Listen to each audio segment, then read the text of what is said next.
Assalamualaikum warahmatullahi wabarakatuh. Saya Sri Santosen akan membahas tentang interpretasi realita budaya pada teori persepsi. Persepsi sebagai cara memahami dunia dan membangun realitas sosial dari proses menerima, mengidentifikasi, memaknai sebuah pesan melalui indera kita. Persepsi sendiri dibentuk dari berbagai faktor seperti faktor keluarga, agama, sejarah, dan bahkan budaya.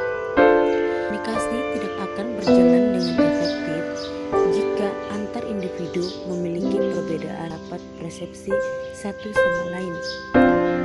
Perbedaan persepsi inilah yang justru akan memunculkan konflik dalam proses komunikasi. Proses terjadinya persepsi, kita akan mengalami proses dalam diri kita. Tahap pertama, selektif dalam menerima rangsangan. Kita banyak menerima rangsangan lingkungan sekitar kita dan kita akan memilih dan menerima dan mana yang harus diabaikan. Selanjutnya, jika informasi sudah diterima, informasi tersebut akan diatur dan dimaknai berdasarkan pengalaman kita. Maka itulah menghasilkan persepsi tentang situasi, emosi, bahkan orang lain.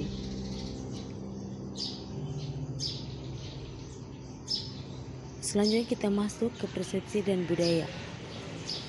Budaya sendiri merupakan salah satu pengaruh sosial yang penting dalam pembentukan individu.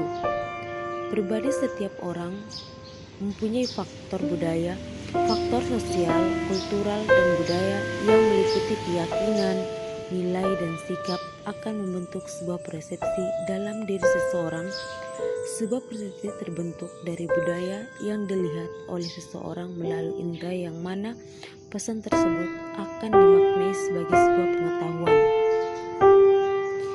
Persepsi ini bersifat subjektif karena setiap orang akan berbeda-beda dalam memaknai sebuah pesan, dan biasanya setiap orang memaknai sebuah pesan berdasarkan dengan budaya yang mereka pegang. Lalu, hubungan persepsi dan budaya juga dapat kita lihat bahwa kemiripan budaya dalam persepsi akan memungkinkan pemberian makna yang mirip pula terhadap suatu objek sosial atau distil.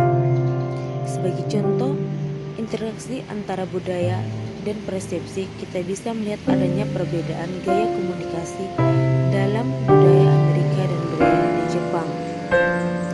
Di Amerika sendiri, mereka memiliki gaya komunikasi yang komunikatif, di mana mereka lebih suka berbicara secara langsung atau to the point dengan lawan bicaranya.